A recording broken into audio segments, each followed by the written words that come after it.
नमस्कार साथियों। न रुकना है न थकना है, बस मेहनत करके लक्ष्य को पाना है।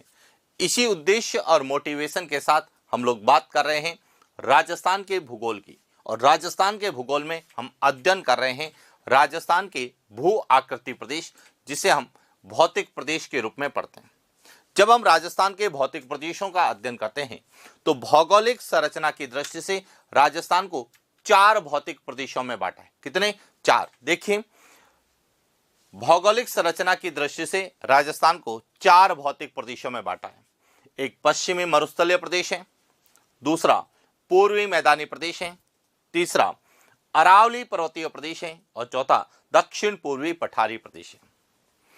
जब इन भौतिक प्रदेशों का हम अध्ययन करते हैं, चाहे हम पश्चिमी मरुस्थलीय प्रदेश का अध्ययन करें, चाहे हम पूर्वी मैदानी प्रदेश का अध्ययन करें, चाहे अरावली पर्वतीय प्रदेश का अध्ययन करें या फिर दक्षिण पूर्वी पठारी प्रदेश, किसी भी भौतिक प्रदेश का हम अध्ययन करते हैं तो वहां से हमें जो प्रश्न पूछे जाते हैं मुख्य रूप से 4 बिंदुओं से पूछे जाते हैं। सबसे पहला बिंदु होता है भौतिक प्रदेश की उत्पत्ति। सबसे पहला प्रश्न हमें उत्पत्ति के आधार पर पूछा जाता है। दूसरा प्रश्न हमें पूछा जाता है भौतिक प्रदेश के विस्तार को लेकर कि उसका कुल भौगोलिक क्षेत्रफल का कितना प्रतिशत है, कितनी जनसंख्या रहती है, कौन कौन से जिले आते हैं, उनकी लंबाई है, चौड़ाई है, ऊंचाई है, जो भी विस्तार को लेकर प्रश्न बन सकते हैं वह सभी इसके अंतर्गत पूछे जाते हैं। उसके बाद पूछा जाता है भौतिक प्रदेश की विशेषताएं और अंत में पूछा जाता है भौतिक प्रदेश का वर्गीकरण कि कौन सा भाग किस भौतिक प्रदेश के अंतर्गत आता है।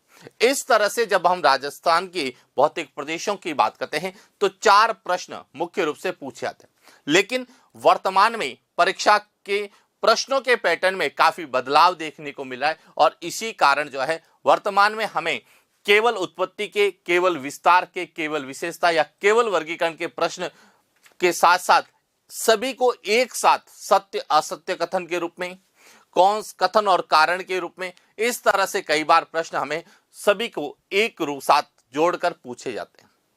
तो हम अध्ययन कर रहे थे राजस्थान के भौतिक प्रदेशों में दक्षिण पूर्वी पठारी प्रदेश, जिसे हम हाड़ौती के पठार के नाम से जानते हैं। और जब हम हाड़ौती के पठार का अध्ययन करते हैं तो हाड़ौती के पठार में सबसे पहले हमने हाड़ौती के पठार की उत्पत्ति के बारे में अध्ययन किया कि हाड़ौती के पठार की जो उत्पत्ति है वह कब हुई। तो उसकी उत्पत्ति का जब हम अध्ययन करते हैं तो हम पढ़ते हैं कि मध्यजीवी महाकल्प के द्वितीय युग के क्रिटेशियस काल में गोंडवाना लैंड में ज्वालामुखी क्रिया के दरारी उद्गार से हुई है। उसके बाद हम बात करते हैं विस्तार की, तो हाड़ौती के पठार या दक्षिण पूर्वी पठारी प्रदेश के विस्तार का भी हमने विस्तार से अध्ययन किया है और उसमें हमने अध्ययन किया है कि हाड़ौती का पठार राजस्थान के कुल भौगोलिक क्षेत्रफल का लगभग 6.89%, यानी कि राउंड फिगर में बात करें तो लगभग 7% है, जिसमें 11% जनसंख्या निवास करती है।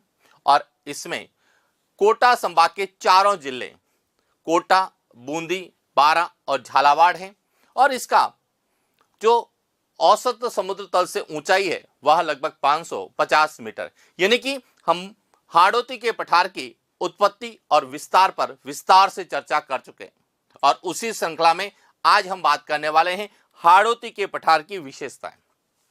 देखिए, हाड़ौती के पठार की विशेषताओं को लेकर क्या प्रश्न बनेंगे। सामान्यतः विस्तार और उत्पत्ति के आधार पर ही जो है विशेषताएं पूछी जाती हैं और जब आपने उत्पत्ति और विस्तार को अच्छे से समझ रखा है तो विशेषताओं को समझना आसान होगा। और सामान्यतः वर्तमान में सबसे ज्यादा प्रश्न यदि भौतिक प्रदेश के पूछे जा रहे हैं तो वह विशेषता से पूछे जा रहे हैं।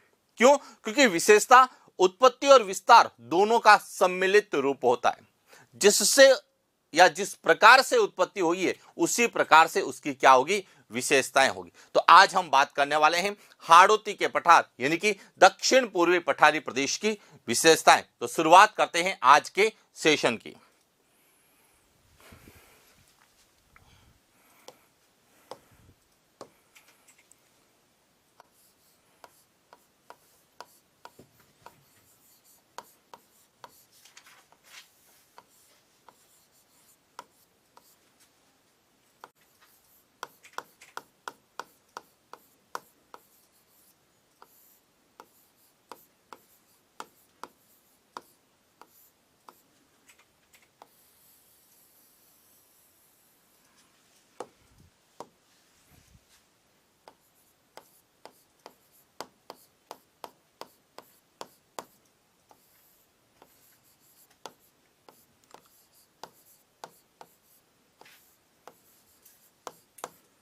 हाड़ौती के पठार की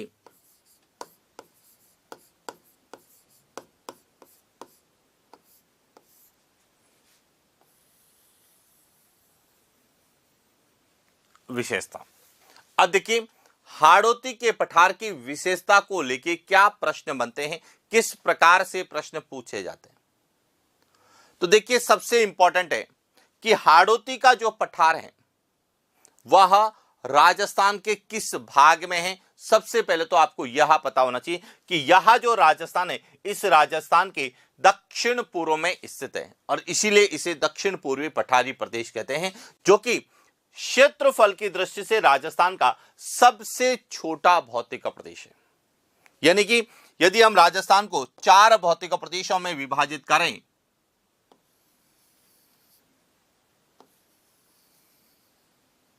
इन चारों भौतिक प्रदेशों में 1, 2, 3, 4, इन चारों भौतिक प्रदेशों में सबसे छोटा जो भौतिक प्रदेश है वह कौन सा है? वह है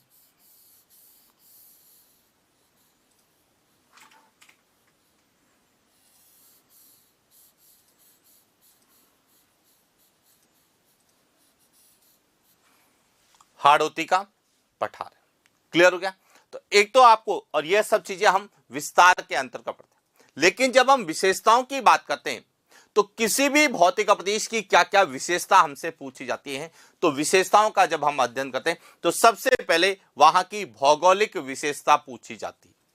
अब समझना यहां से कि हमें विशेषताओं को रटना नहीं है, हमें समझना है। और यदि आपने विशेषताओं को अच्छे से समझ लिया है तो भूगोल के कई ऐसे प्रश्न जो हमें खनिजों को लेके, नदियों को लेके, मिट्टी को लेके, जलवायु को लेके, वनस्पति को लेके या किसी भी भूगोल के टॉपिक को लेके पूछे जाए और उसका संबंध यदि उस भौतिक प्रदेश से है तो हमारा प्रश्न गलत नहीं होगा। तो अब समझना यहां से कि क्या क्या भौगोलिक विशेषताएं होती है। तो देखिए, जब भी हम हाड़ौती के पठार की बात करें या फिर किसी भी अन्य भौतिक प्रदेश की बात करें तो क्या क्या विशेषताएं होती है। तो सबसे पहले तो होती है उसकी भौगोलिक विशेषताएं, दूसरी होती है उसकी आर्थिक, सामाजिक और सांस्कृतिक विशेषताएं, और तीसरी है उसकी ऐतिहासिक विशेषताएं।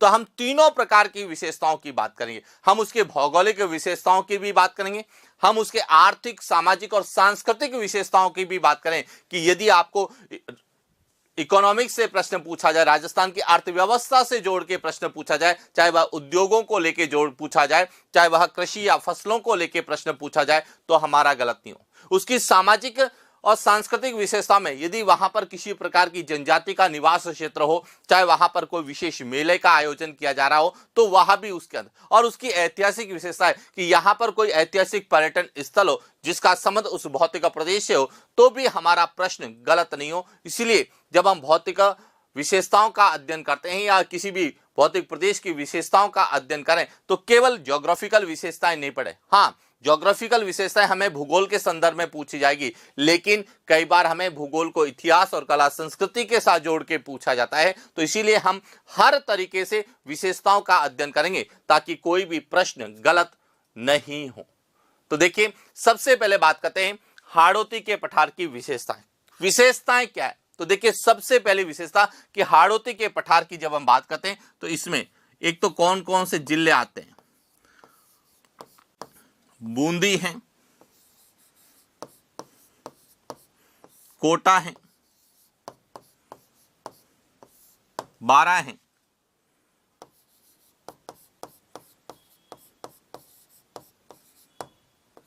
और झालावाड़ है। देखिए, पहले हम विशेषताओं को समझने की कोशिश करेंगे कि इस हाड़ौती के पठार की विशेषताओं को लेकर क्या प्रश्न बनते हैं। सबसे पहली विशेषता आती है कि वहां उसका निर्माण कैसे हुआ। तो हम कहते हैं कि क्रिटेशियस काल में ज्वालामुखी क्रिया के दरारी उद्गार से हुआ।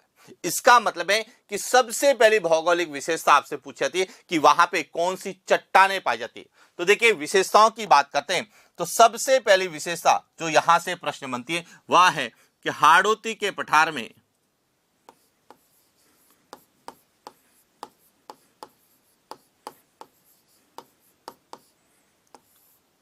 क्रिटेशियस कालीन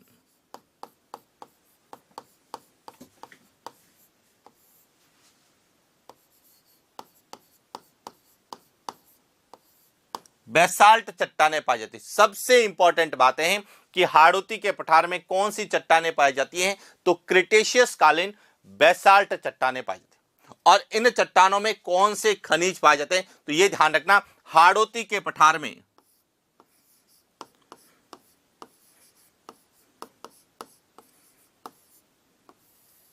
बॉक्साइट एवं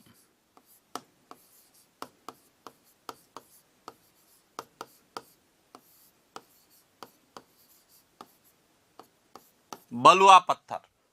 तो सबसे पहले तो भौगोलिक विशेषता में कौन सी चट्टानें पाई जाती है, तो क्रिटेशियस कालीन बेसाल्ट चट्टानें पाई जाती है। और उन चट्टानों में कौन से खनिज पाए जाते हैं, तो बॉक्साइट और बलुआ पत्थर। अब देखिए, जब भी बलुआ पत्थर का या बॉक्साइट जो कि एल्यूमिनियम का अयस्क है, इसका जब भी प्रश्न आएगा वह इसी क्षेत्र से आएगा। आपसे सीधा प्रश्न पूछा जाता है कि राजस्थान में बलुआ पत्थर जो है, जिसे हम कोटा स्टोन के नाम से जानते हैं, बलुआ पत्थर के भंडार कहां हैं, तो हम कहते हैं कि हाड़ौती के पठार में। Point clear. और हाड़ौती के पठार में भी जब पूछा जाएगा तो यह विंध्य कगार क्षेत्र के अंतर्गत सबसे ज्यादा है, यानी कि कोटा, बूंदी और बारां इस क्षेत्र में सबसे ज्यादा बलुआ पत्थर के भंडार है। हालांकि हम खनिजों में अध्ययन करते हैं, लेकिन भौतिक प्रदेश के अनुसार यदि हमने समझ लिया है तो खनिजों को रटने की आवश्यकता नहीं। उसके बाद आता है बॉक्साइट, जो कि एल्यूमिनियम का अयस्क है। और बॉक्साइट के जो भंडार है वह बेसाल्ट चट्टानों में पाए जाते हैं। और राजस्थान में बेसाल्ट चट्टानें केवल कहां पर हैं, हाड़ौती के पठार में। और इसीलिए यहां से जो सबसे इंपॉर्टेंट प्रश्न बनता है कि राजस्थान में एल्यूमिनियम के भंडारों की खोज कहां की गई। भौतिक प्रदेश पूछा जाएगा तो हम कहेंगे हाड़ौती का पठार। और हाड़ौती के पठार में भी हम पूछा जाएंगे तो विंध्य कगार क्षेत्र में। और विंध्य कगार क्षेत्र में यदि डिस्ट्रिक्ट पूछा जाता है तो मुख्य रूप से कोटा में जो है बॉक्साइट के भंडारों की खोज की गई है। क्लियर क्या। तो इस तरह से सबसे पहले तो हमें पूछा जाएगा कि हाड़ौती के पठार में कौन सी चट्टानें पाई जाती है। क्लियर हो गया। अब यह जो कैसी है, बेसाल्ट चट्टानें। और बेसाल्ट चट्टानों का निर्माण किससे हुआ है, लावा के जमाव से हुआ। तो दूसरा प्रश्न पूछा जाएगा कि जब ये चट्टानें टूटेगी तो किस मिट्टी का निर्माण होगा, यानी कि हाड़ौती के पठार में कौन सी मिट्टी पाई जाती है। तो दूसरी और सबसे प्रमुख विशेषता है वह है कि हाड़ौती के पठार की हम बात करते हैं तो यहां पर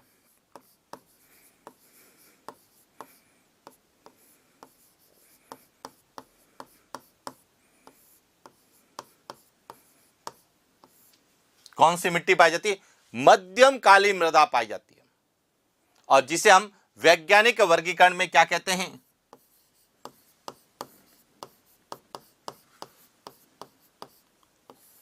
वर्टिसॉल कहते हैं। तो इस तरह से हमें दूसरी सबसे प्रमुख विशेषता पूछी जाती है कि वह पूछी जाती है मिट्टी, कि हाड़ौती के पठार में कौन सी मिट्टी पाई जाती है। तो कई जगह लिखा होता है काली मिट्टी, कई जगह लिखा हुआ मिलता है मध्यम काली मिट्टी, कई जगह वैज्ञानिक वर्गीकरण में हम जो है लिखते हैं इसे वर्टिसॉल। और इसी काली मिट्टी को रेगुर मिट्टी भी कहा जाता है, कपासी मृदा भी कहा जाता है। रेगुर मिट्टी क्यों कहते हैं, क्योंकि इसमें जल धारण क्षमता सबसे ज्यादा होती है। और कपासी मृदा क्यों कहते हैं, क्योंकि इसमें कपास का उत्पादन सबसे ज्यादा होता है। इसीलिए मध्यम काली मिट्टी, काली मिट्टी। और इसके जब भी प्रश्न आते हैं वह यही प्रश्न पूछा जाता है कि राजस्थान में मध्यम काली मिट्टी के विस्तार वाले जिले कौन से हैं, या राजस्थान में वर्टिसॉल मिट्टी का विस्तार कहां है। यदि भौतिक प्रदेश पूछा जाएगा तो हाड़ौती का पठार आएगा। और डिस्ट्रिक्ट यदि पूछे जाएंगे तो कोटा, बूंदी, बारां और झालावाड़। और यदि आपने यहीं पर ही काली मिट्टी को पढ़ लिया है तो आपको भौतिक प्रदेश के अलावा कहीं पर भी मिट्टी को जो प्रश्न जो कि वर्टिसॉल को लेकर आएगा वह इन्हीं जिलों से, इसी क्षेत्र से आएगा। क्लियर। इसके बाद बात करते हैं कि यहां की मुख्य नदी कौन सी है। तो जब हम यहां की मुख्य नदी की बात करते हैं तो इस हाड़ौती के पठार की मुख्य नदी कौन सी है,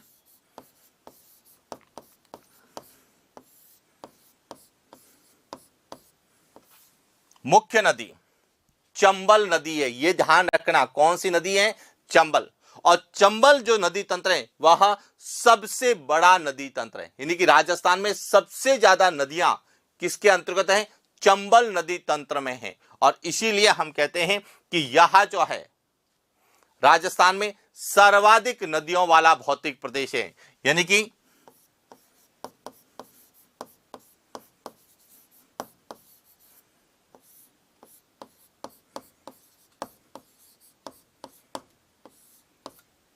या तो पूछा जाएगा कि हाड़ौती के पठार की मुख्य नदी कौन सी है, तो चंबल नदी।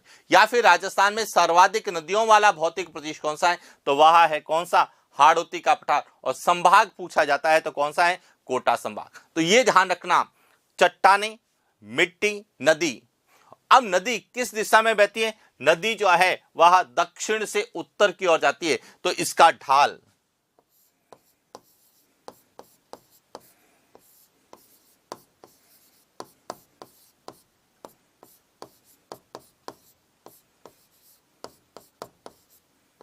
कि हाड़ौती के पठार का ढाल किस दिशा में है, तो हाड़ौती के पठार का ढाल दक्षिण से उत्तर दिशा में। यहां तक तो शायद कोई कंफ्यूजन नहीं होगा। इसके बाद बात करें तो यहां पर नदियां ज्यादा है, तो नदियों के कारण जल का क्या हो रहा है, अपर्दन हो रहा है। तो इसीलिए जो है यह क्षेत्र हाड़ौती का पठार जलीय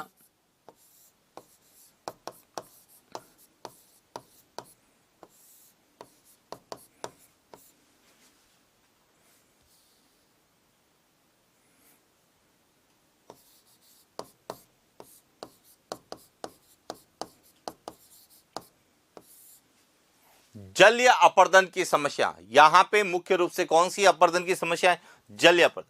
जब हम राजस्थान के संदर्भ में बात करते हैं तो राजस्थान में 3 प्रकार का अपर्दन मिलता है। एक पवन के द्वारा अपर्दन होता है, दूसरा जलीय अपर्दन और तीसरा चादरी अपर्दन।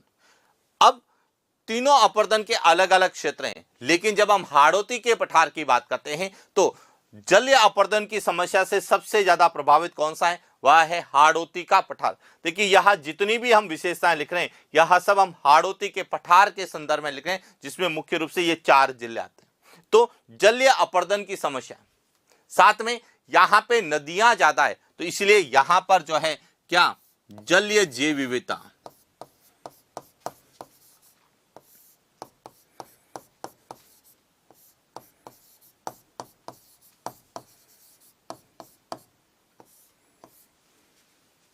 यानी कि इस क्षेत्र में जलीय जैव विविधता सबसे ज्यादा है। और जलीय जैव विविधता का मतलब है कि यहां पर जो है मुख्य रूप से आपको जीव जंतु मिलेंगे, वह जलीय जैव विविधता वाले मिलेंगे, जैसे गांगेय डॉल्फिन है, चाहे वह आपके चंबल अभ्यारण्य है, चाहे वह जवाहर सागर अभ्यारण्य है, या घड़ियाल और मगरमच्छ का संरक्षण क्षेत्र है।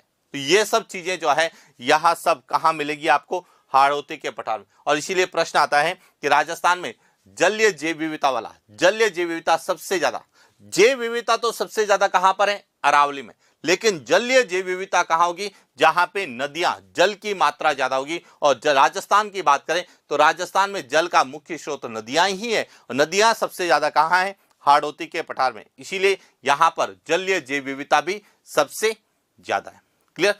अब इसके बाद और क्या विशेषता की बात करें तो देखिए, इसके अलावा यहां पर और क्या आपको एक सबसे इंपॉर्टेंट है कि यहां पर अंतः अदर प्रवाह क्षेत्र, अंतः अदर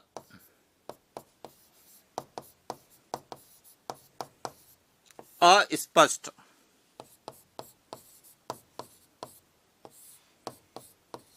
प्रवाह तंत्र। और यह प्रश्न बहुत बार एग्जाम में आया है कि राजस्थान में अंतः अदर अस्पष्ट प्रवाह तंत्र कहां पाया जाता है, तो दक्षिण पूर्वी पठारी प्रदेश में पाया जाता है। तो इस तरह से इसके बाद बात करें तो जलवायु को लेकर क्या प्रश्न बनते हैं, तो देखिए हाड़ौती के पठार में जो जलवायु संबंधी प्रश्न आते हैं, तो एक तो आता है सर्वाधिक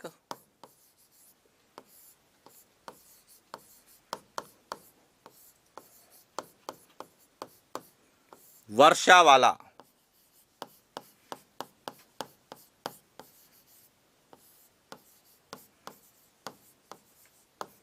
भौतिक प्रदेश, यानी कि राजस्थान में सबसे ज्यादा वर्षा किस भौतिक प्रदेश में होती है, तो इसी भौतिक प्रदेश में होती है। क्यों होती है, क्योंकि राजस्थान में सबसे ज्यादा वर्षा ग्रीष्मकालीन दक्षिण पश्चिम मानसून की बंगाल की खाड़ी शाखा से होती है। और बंगाल की खाड़ी शाखा इसी दक्षिण पूर्वी पठारी प्रदेश यानी कि हाड़ौती के पठार से राजस्थान में प्रवेश करती है और सबसे ज्यादा वर्षा करती है। और सबसे ज्यादा वर्षा वाला जिला जब हम पढ़ते हैं तो वहां कौन सा पढ़ते हैं? झालावाड़ पढ़ते हैं। और कौन सा भौतिक प्रदेश पूछा जाता है? तो हाड़ौती का पठार। और इसीलिए यहां राजस्थान में सर्वाधिक वर्षा वाला जो है क्या क्षेत्र, यहां 100 सेंटीमीटर से भी क्या होती है? ज्यादा बारिश होती है। और यहां पे वर्षा ज्यादा होती है, इसीलिए यहां पे कौन सी जलवायु पाई जाती है? तो मौसम विभाग के अनुसार अति आर्द्र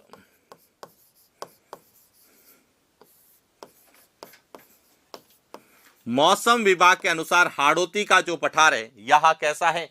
अति आर्द्र जलवायु प्रदेश है। अति आर्द्र जलवायु प्रदेश का मतलब है कि राजस्थान में यहां पे 100 सेंटीमीटर से भी ज्यादा बारिश होती है और जहां पे 100 सेंटीमीटर से अधिक वर्षा होती है उसे हम अति आर्द्र जलवायु प्रदेश कहते हैं। और इसीलिए राजस्थान की बात करें तो मौसम विभाग ने राजस्थान को 5 जलवायु प्रदेशों में बांटा है: शुष्क, अर्ध शुष्क, उपाद्र, आर्द्र और अति आर्द्र। तो अति आर्द्र जलवायु प्रदेश मुख्य रूप से कहां मिलेगा आपको? दक्षिण और दक्षिण पूर्वी पठारी प्रदेश में, यानी कि हाड़ौती के पठार में अधिकांश जो भाग है वह अति आर्द्र जलवायु प्रदेश है।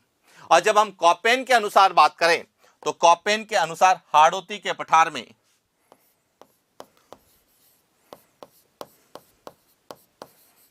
कौन सी पाई जाती है? कॉपेन के अनुसार हाड़ौती के पठार में AW प्रकार की जलवायु पाई जाती है। कौन सी पाई जाती है? AW प्रकार की। क्लियर हो गया? अधिकांश। अब यहां पे जो सबसे इंपॉर्टेंट है वह है बूंदी। बूंदी एक ऐसा जिला है जिसमें AW प्रकार की नहीं पाई जाती, यहां पर CWG प्रकार की पाई जाती। कॉपेन के अनुसार बूंदी में CWG प्रकार की पाई जाती है, जबकि हाड़ौती के पठार के संदर्भ में पूछा जाएगा तो हाड़ौती के पठार के अधिकांश भाग में कौन सी पाई जाती है? AW पाई जाती है। किसके अनुसार? कॉपेन के अनुसार। और जब हम थॉर्नवेट की बात करें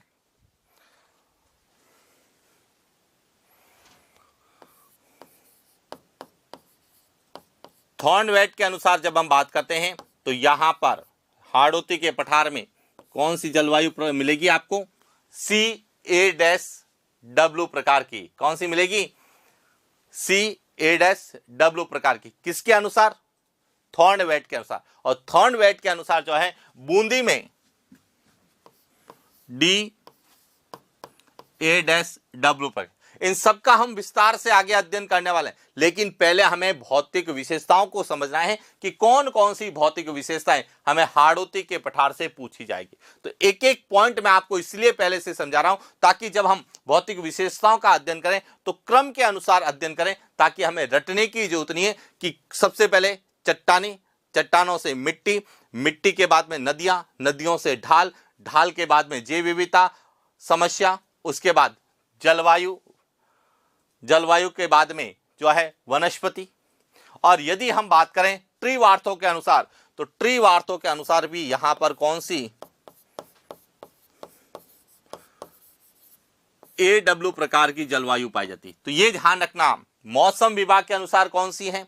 कॉपेन के अनुसार। हम हाड़ौती के पठार की बात करें लेकिन AW प्रकार में बूंदी शामिल नहीं होता है, लेकिन हाड़ौती के पठार का अधिकांश भाग इसमें आता है।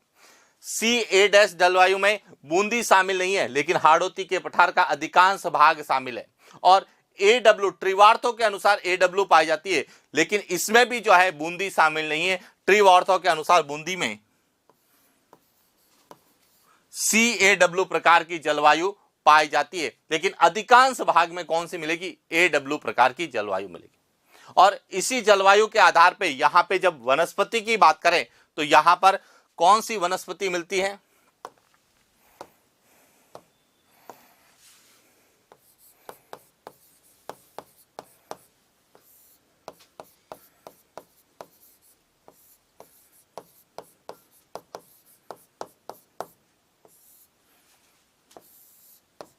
सवाना तुल्य वनस्पति। और बहुत बार प्रश्न पूछा जाता है कि सवाना तुल्य वनस्पति राजस्थान में कहां मिलती है? तो जहां पर AW प्रकार की जलवायु होगी जिसे सवाना तुल्य जलवायु कह देते हैं, तो जहां पर AW प्रकार की जलवायु होगी वहां पे सवाना तुल्य जलवायु वनस्पति पाई जाएगी। और इसलिए ध्यान रखना, प्रश्न आता है कि राजस्थान में हाड़ौती के पठार में किस वनस्पति का विस्तार है, तो सवाना तुल्य वनस्पति पाई जाती है।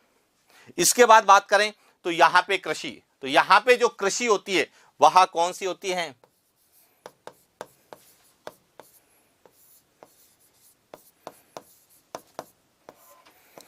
हाड़ौती के पठार में कौन सी कृषि की जाती है, तो आर्द्र कृषि की जाती है, क्योंकि यहां पे 100 सेंटीमीटर से अधिक बारिश होती है, और जहां पे 100 सेंटीमीटर से अधिक वर्षा होती है वहां पे जो कृषि की जाती है उसे आर्द्र कृषि कहते हैं। तो राजस्थान में हाड़ौती के पठार में कौन सी कृषि की जाती है, आर्द्र कृषि की जाती है।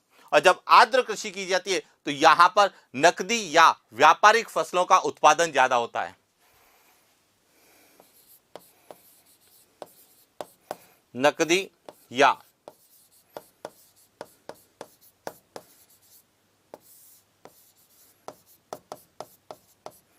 व्यापारिक जो है फसलें ज्यादा बो जाती है। और नकदी और व्यापारिक फसलों की बात करें तो ऐसी फसलें जिससे आय ज्यादा होती है, जैसे सोयाबीन है। यहां पे आपको कौन सी फसलें मिलेगी, तो सोयाबीन है, कपास है, गन्ना है, और इसके अलावा यहां पर औषधि फसलें अश्वगंधा भी मिलता है।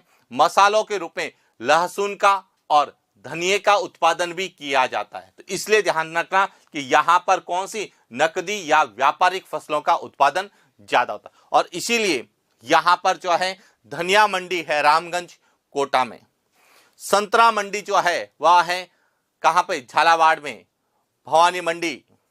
इसी तरह से लहसुन मंडी है छिपा बड़ौद में। झालावाड़ में बात करें तो अश्वगंधा मंडी मिलेगी। तो इस तरह से जो है यहां पर मुख्य रूप से नकदी या व्यापारिक फसलों का उत्पादन ज्यादा होता है। इसके अलावा यदि हम बात करें तो इसकी और क्या विशेषता है, तो इसकी और विशेषताओं में जब हम अध्ययन करते हैं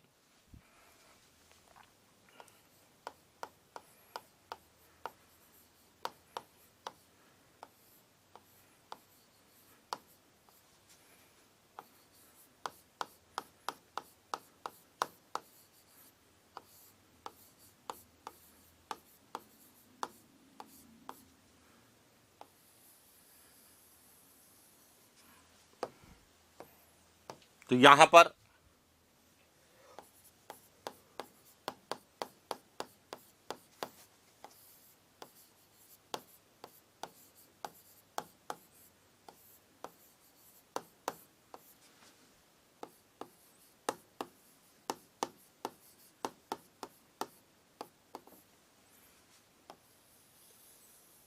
और क्या मिलेगी, तो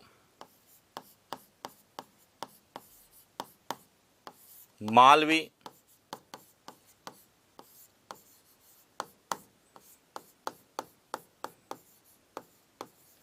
की गोवंश,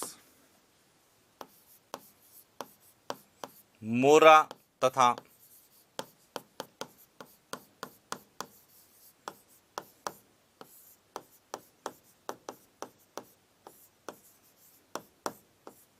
नस्ल की भैंस,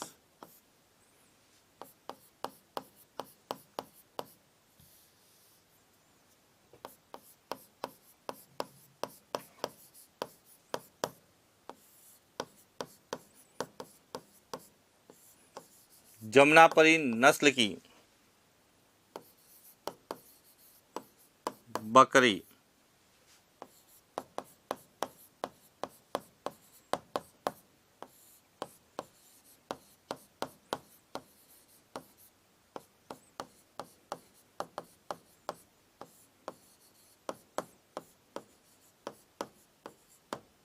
यहां सभी जो है, क्योंकि यहां पे कृषि के साथ साथ पशुपालन भी किया जाएगा, तो यहां पर मुख्य रूप से जो नस्लें मिलेगी वह मालवी नस्ल की गोवंश में मिलती हैं और मालवी नस्ल का घोड़ा।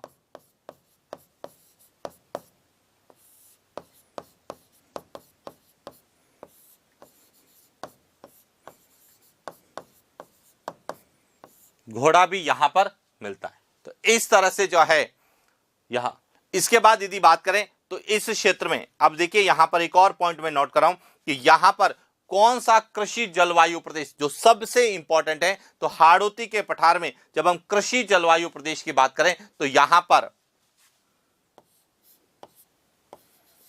आर्द्र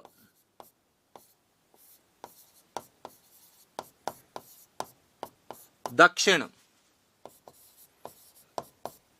पूर्वी मैदानी प्रदेश,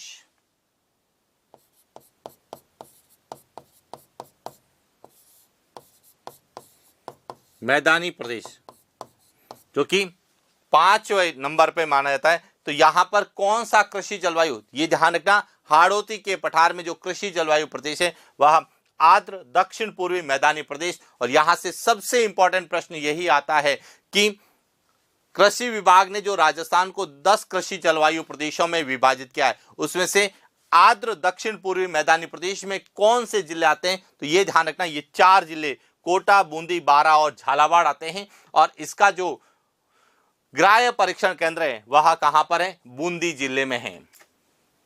कहां पे है, बूंदी जिले में, जिसके बारे में हम आगे चर्चा करने वाले। लेकिन हमें पता होना चाहिए कि कौन सा कृषि जलवायु प्रदेश है, यहाँ पे कौन सी कृषि की जाती है, यहाँ पे कौन सी जलवायु है, यहाँ पे मिट्टी कौन सी पाई जाती है, नदी कौन सी है, यहाँ पे मुख्य जो है समस्या कौन सी है, यहाँ की जैव विविधता कैसी है, यहाँ पे चट्टानें कौन सी है, यहाँ पे खनिज कौन से, यानी कि इतनी सारी विशेषताएं। इसके अलावा यहाँ पे कौन सी पशु नस्ल पाई जाती है, यह भी पूछा जाता है।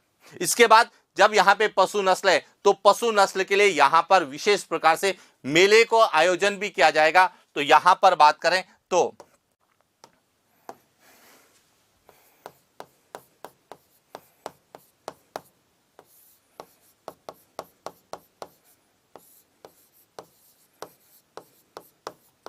गोमती सागर पशु मेला है,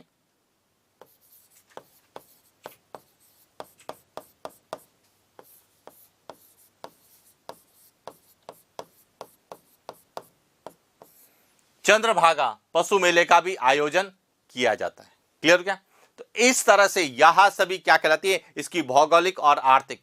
अब यदि हम बात करें सामाजिक और सांस्कृतिक विशेषताओं की, तो यहां पर जो है सहरिया जनजाति निवास करती है।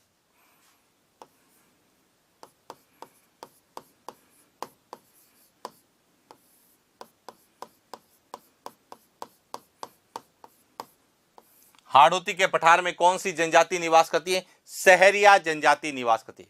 और सहरिया जनजाति जो कि भारत की आदिम जनजाति सूची में शामिल राजस्थान की एकमात्र जनजाति, जो सबसे ज्यादा भौतिक क्षेत्र पूछा जाता था हाड़ौती के पठार में, यदि भौगोलिक क्षेत्र पूछा जाता तो शाहाबाद उच्च भूमि क्षेत्र में, और उसके बाद किस जिले में सबसे ज्यादा निवास करती है, तो बारां जिले में निवास करती है। और किस तहसील में निवास करती है, तो किशनगंज और शाहाबाद तहसील में सबसे ज्यादा निवास करती है। और जब यहां पर जो है सहरिया जनजाति निवास करती है, तो इस जनजाति का जो सबसे बड़ा मेला है वह है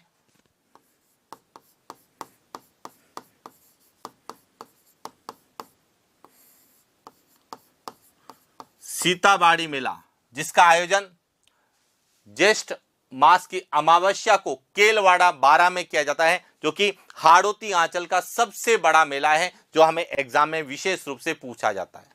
तो यह ध्यान रखना कि यहां पर सीताबाड़ी मेले का आयोजन होता है। और यह प्रश्न कई बार पूछा था कि सीताबाड़ी जो मेला है वह कहां पड़ता है, या हाड़ौती आंचल का सबसे बड़ा मेला कौन सा है। और इस मेले को, सीताबाड़ी मेले को जो है अर्ध कुंभ की संज्ञा दी गई है। देखिए, आदिवासियों का अर्ध कुंभ किसे कहा जाता है, तो सीताबाड़ी मेले को कहा जाता है। और आदिवासियों का कुंभ किसे कहते हैं, तो बेणेश्वर मेला को कहते हैं, जो कि माघ पूर्णिमा को भरता है। जबकि यह जो है आदिवासियों का अर्ध कुंभ के रूप में जाना जाता है, यह ज्येष्ठ मास की अमावस्या को भरता है। जबकि गोमती सागर पशु मेला यह हाड़ौती आंचल का सबसे बड़ा पशु मेला है। और यदि आपसे पूछा जाए मालवी नस्ल के लिए कौन सा मेला भरता है, तो चंद्रभागा पशु मेला भरता है। देखिए, यह जो है गोमती सागर, यह वैशाख माह में भरता है। चंद्रभागा पशु मेला कार्तिक मास में भरता है, जबकि सीताबाड़ी मेला जो है यह ज्येष्ठ मास की अमावस्या को भरता है। तो इस तरह से जो है हमें विशेष रूप से यहां से प्रश्न कैसे, जैसे ज्योग्राफिकल प्रश्न कौन से हैं, जो है आर्थिक दृष्टि से जो है खनिज हैं, फसलें हैं, पशु संपदा है, और कौन सी जनजातियां, जो कि सामाजिक और सांस्कृतिक रूप में पूछे। इसके बाद यदि बात करें तो यहां जो पूरा हाड़ौती का क्षेत्र है, यहां पर पर्यटन को बढ़ावा देने के लिए कौन सा सर्किट बनाया गया है? एक तो हाड़ौती सर्किट बनाया गया है। कौन सा है? हाड़ौती सर्किट आता है, जिसमें चारों जिले आते हैं, कोटा, बूंदी, बारां और झालावाड़। इसके बाद जो है यहां पर पर्यटन को बढ़ावा देने के लिए बुद्धा सर्किट भी बनाया गया है, जिसमें कौन सी? कोलवी की गुफाएं आती हैं। और यहां पर जो है भारत का पहला जियो हेरिटेज स्थल भी स्थित है।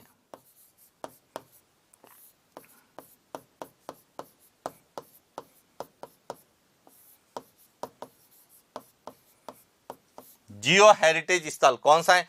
बुद्धा सर्किट के अंतर्गत बात करते हैं तो कोलवी की गुफा है।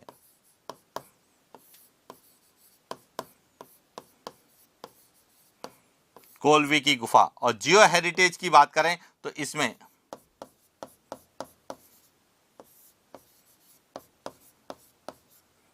रामगढ़ क्रेटर है। यहां पर यदि हम बात करें राष्ट्रीय उद्यान की, राष्ट्रीय उद्यान, तो यहां पे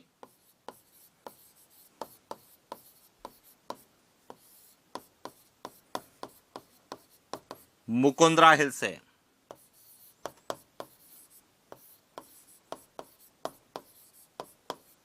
बाघ परियोजना की बात करें तो यहां पे मुकुंदरा हिल्स और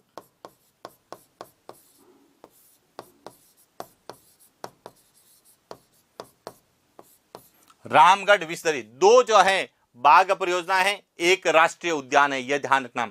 और यहां पर यदि हम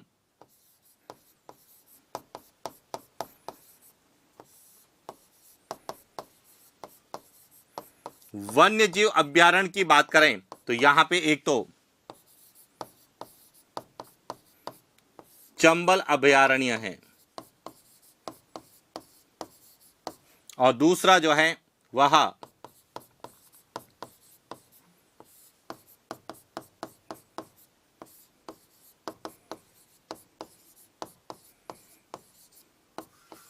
जवाहर सागर अभयारण्य है। इसके अलावा यहां पे और बात करें तो यहां पे कंजर्वेशन रिजर्व भी है, जिसमें मुख्य रूप से एक तो शाहाबाद, और शाहाबाद के दो हैं, एक तो शाहाबाद है और एक शाहाबाद तलाई है। इसी तरह से सोरसन यहां पर है, ठीक है। झाग आमली भी जो है यहां पर है, जो कि क्या है? कंजर्वेशन रिजर्व है। तो यह भी ध्यान रखना कि यहां पे कौन कौन से कंजर्वेशन रिजर्व है। तो यहां पे कंजर्वेशन रिजर्व की बात करें तो कंजर्वेशन रिजर्व में भी यहां पे कई कंजर्वेशन रिजर्व, पहले तो शाहाबाद उच्च भूमि को बनाया गया, जो कि क्षेत्रफल की दृष्टि से सबसे बड़ा 15वां था, लेकिन बाद में उसे दो भागों में बांट दिया गया, शाहाबाद और शाहाबाद तलाई के रूप में। तो इस प्रकार से हमें जो है कंजर्वेशन रिजर्व भी पूछे जाते हैं। इसके बाद सबसे इंपॉर्टेंट बात है कि यहीं पर ही क्या स्थित है? Great boundary fault. यह भी ध्यान रखना, ग्रेट बाउंड्री फॉल्ट, जिसे कहा जाता है महान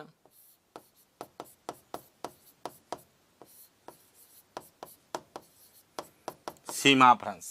तो इस प्रकार से जो है आपको हाड़ौती के पठार की जब आपको विशेषताएं पूछी जाए तो हाड़ौती के पठार की विशेषताओं में सबसे इंपॉर्टेंट है कि यहाँ पे कौन सी चट्टानें पाई जाती हैं, कौन सी मिट्टी है, कौन सी नदी है, इसका ढाल क्या है, यहाँ पे समस्या क्या है, यहाँ पे कौन सा अपवाह तंत्र पाया जाता है, यहाँ पर कौन सी जैव विविधता सबसे ज्यादा है, यहाँ पे वर्षा कितनी होती है, यहाँ की जलवायु कैसी है, यहाँ किस कृषि जलवायु प्रदेश में, यहाँ की वनस्पति क्या है, यहाँ पे कौन सी कृषि होती है, कौन सी फसलों का उत्पादन किया जाता है, यहाँ पे कौन सी पशु नस्ल पाई जाती है, कौन से पशु मेलों का आयोजन होता है, यहाँ पे जो है कौन सी जनजाति निवास करती है, उसका प्रमुख मेला या त्योहार कौन सा है, यहाँ पे पर्यटन की दृष्टि से कौन कौन से सर्किट बनाए गए हैं, और यहाँ पर जैव विविधता संरक्षण के लिए कौन सा राष्ट्रीय उद्यान है, कौन सा बाघ परियोजना है, कौन से वन्य जीव अभयारण्य और कौन कौन से